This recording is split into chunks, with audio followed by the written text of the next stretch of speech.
आता बघणार आहोत महाराष्ट्रभरातल्या राजकीय बातम्या। राज ठाकरेंची नेहमीच मोदी शहांना साथ, महाराष्ट्रावर हल्ले करणाऱ्यांना साथ देण्याचं काम राज ठाकरेंनी केलंय, संजय राऊतांची टीका। मुंबईतील 99% जागांवर महाविकास आघाडीची सहमती, मुंबईतील जागा वाटपाचा विषय जवळजवळ संपत आलाय। उर्वरित महाराष्ट्रातील जागा वाटपावर 27 ऑगस्ट पासून चर्चा होणार, राऊतांची माहिती। कोल्हापुरात समरजित घाटगेंनी खासदार शाहू महाराज यांची भेट घेतली।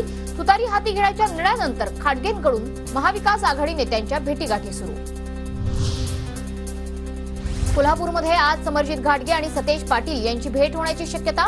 समरजित घाटगेंनी भाजपला सोडून शरद पवार गटात प्रवेश करण्याची भूमिका घेतल्यानंतर कोल्हापुरातल्या राजकीय हालचालींना वेग। आदित्य ठाकरे आज छत्रपती संभाजीनगरच्या दौऱ्यावर, दुपारी 2 वाजता सिल्लोड तर संध्याकाळी 6 वाजता संभाजीनगरच्या पश्चिम मतदारसंघात कार्यक्रमाचं आयोजन। मनसे अध्यक्ष राज ठाकरे आज वाशिममधील पदाधिकाऱ्यांशी संवाद साधणार। राज ठाकरे विधानसभा मतदारसंघाचा आढावा घेणार। अमित ठाकरे सुद्धा या बैठकीला उपस्थित असणार।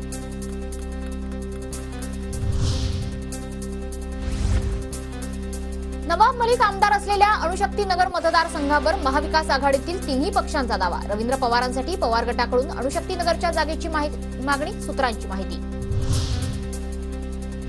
शरद पवार गटाकडून मुंबईत 7 विधानसभेच्या जागांवर उमेदवार देण्याची तयारी सुरू असल्याच्या चर्चा। घाटकोपर पूर्व, कुर्ला, वर्सोवा, जोगेश्वरी, दहिसर, अणुशक्ती नगर, मलबार हिल या विधानसभा मतदारसंघात शरद पवार गट निवडणूक लढवण्यास इच्छुक।